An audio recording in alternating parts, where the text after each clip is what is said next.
Olá, o assunto de hoje é o que pode causar uma síndrome do pânico. O pânico tem cura?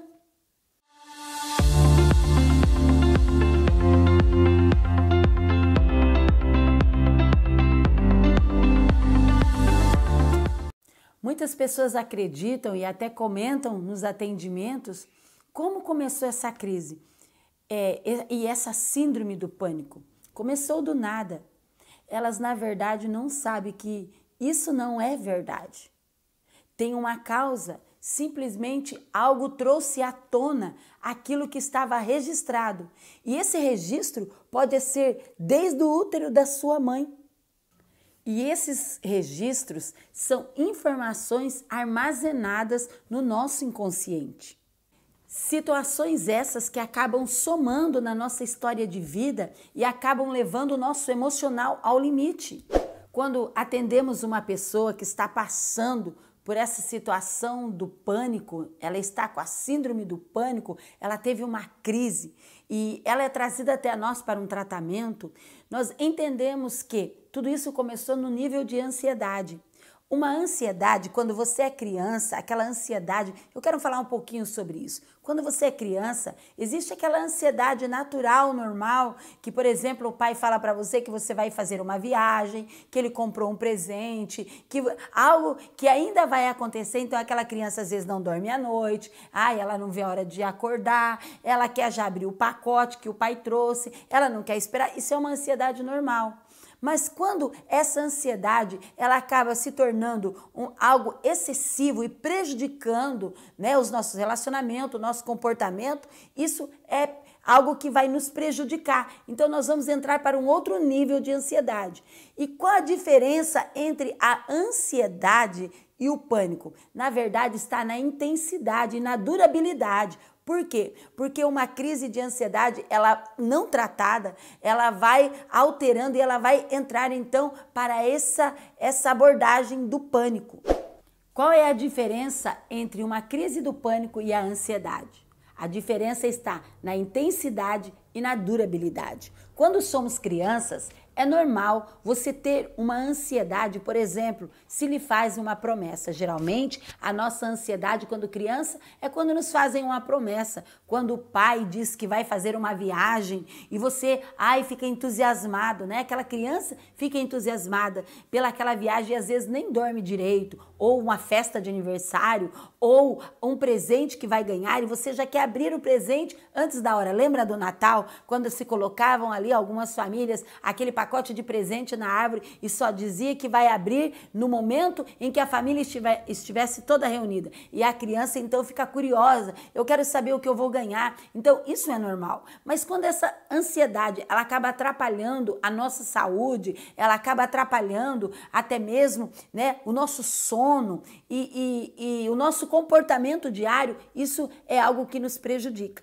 E uma ansiedade não tratada, ela vai virar uma crise. E uma crise de ansiedade, o nível vai subindo. Não tratado, vai virar uma síndrome. A síndrome do pânico, ela é um dos sintomas, que vem junto com a ansiedade. Por quê? Porque uma ansiedade não tratada, como eu já disse aqui, ela vai aumentando e vai gerando essas crises que vai se tornando o pânico. Mas a raiz é sempre a mesma. A raiz é o medo, a insegurança, a pessoa que está muitas vezes flagelada nas suas emoções. O que acontece? É aquela pessoa que passou a vida tendo algumas experiências ruins e às vezes apanhando sempre no mesmo lugar. Sabe, vamos dizer assim, hematomas, sabe quando uma pessoa ela apanha bastante e ela fica com os hematomas que dá para você enxergar? É mais ou menos isso. Na vida emocional a pessoa vai apanhando e o corpo, assim como o corpo registra para o lado de fora através dos hematomas,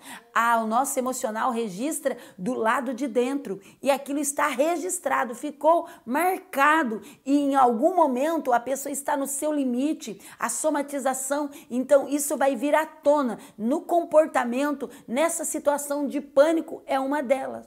E esses hematomas emocionais vão ativar lá dentro do nosso cérebro uma produção bioquímica, como a adrenalina, noradrenalina, cortisol e outros neurohormônios. Esses são neurotransmissores muito importantes porque eles são responsáveis por aquilo que você sente e principalmente aquilo que você está sentindo numa crise de pânico. E esse estado fisiológico é extremamente bioquímico. E em pouco tempo, essa sensação vai passar porque é um estado fisiológico, porque o sistema está tentando proteger você. Mas aí vem aquele medo extremo e a pessoa fica pensando no medo e a situação então começa a se agravar. Por quê? Porque quanto mais você pensa no medo, pior fica essa situação.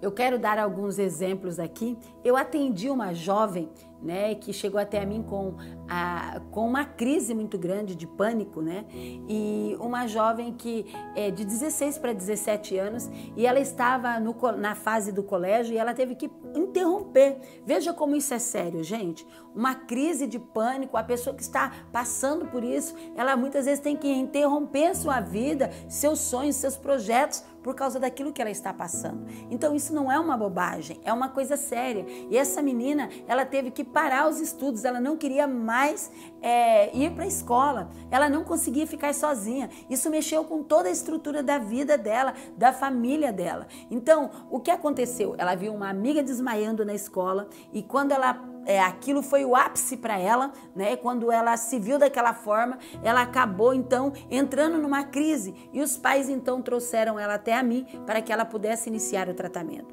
E quando eu comecei a conversar com ela, ela colocava as mãos assim perto do ouvido e dizia: será que eu não vou ficar louca? Eu tenho medo de ficar louca. Ai, eu tenho uma pessoa da minha família que enlouqueceu, ela falava sozinha. Dali a pouco ela dizia: olha, eu conheci alguém que ficou cega novinha, será que eu vou ficar cega? Às vezes eu penso que eu vou ficar cega, eu tenho uma dor de cabeça. Então tudo girava em torno do medo. E quando eu conversei com ela, ela começou a dizer: será que os meus pais vão morrer? Eu tenho medo que meus pais morram. Então eu entendi que ali era um medo excessivo, extremo. Então olha em que situação essa moça chegou. E quando eu comecei a fazer o reprocessamento com ela, eu entendi que aquilo foi apenas a gota d'água. Por quê? Ela vinha somatizando situações de insegurança, sentimentos de perda com o pai, com a mãe, quando ela foi deixada no colégio, quando ela foi deixada, mudou de cidade. Isso trouxe uma somatização, porque o nosso cérebro, ele acaba gastando muita energia quando você muda a tua rotina, né? Quando você muda, por exemplo, de cidade, de emprego, quando essa pandemia que está acontecendo mudou a nossa rotina, mudou tudo na nossa vida. E essa moça, ela acabou o quê? Mudando de cidade, deixando amigos para trás, parentes, pessoas que amava. Então, tudo na vida dela mudou. E esse cérebro, o quê? Então, ele se desgastou, ele gastou muita energia e começou a somatizar. E quando ela acabou, então, parecendo que estava tudo no seu devido lugar, e ele começa, então, a mostrar o estresse extremo que ele está.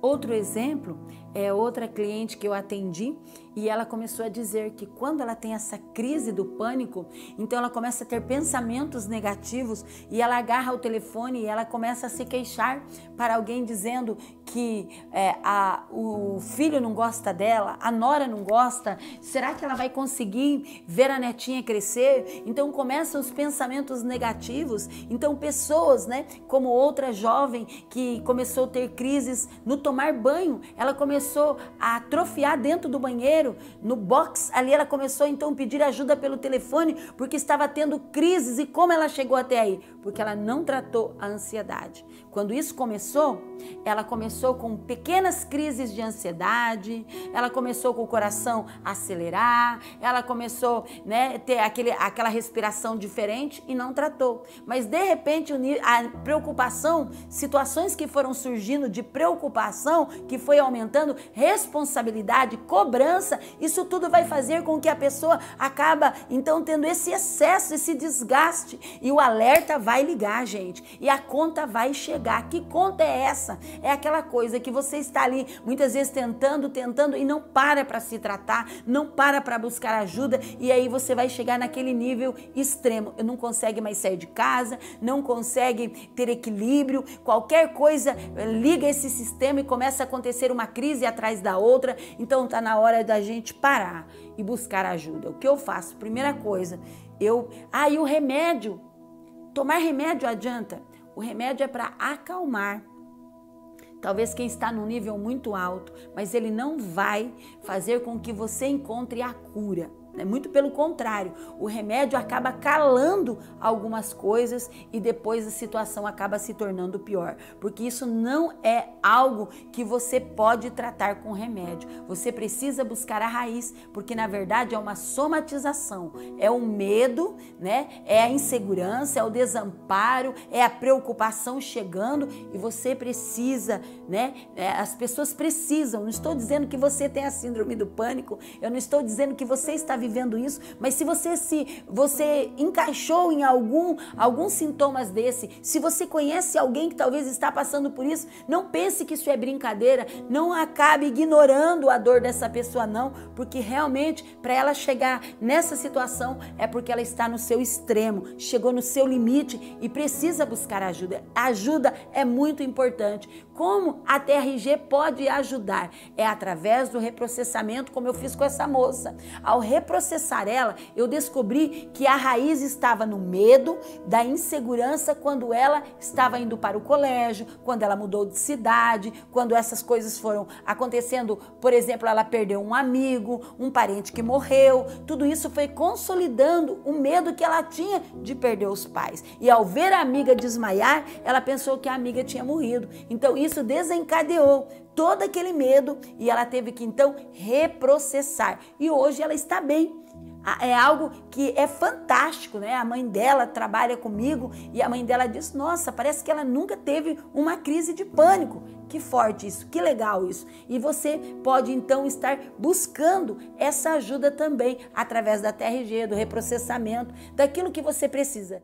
Se esse conteúdo foi interessante para você, trouxe alguma clareza sobre os sintomas e também a causa, se de repente você ficou com alguma dúvida, comente aí, vem interagir conosco. Se você está inscrito no nosso canal, não se esqueça de ativar o sininho. E se você não se inscreveu, se inscreva, é fácil e rápido e você vai receber as nossas notificações. Um beijo e até breve!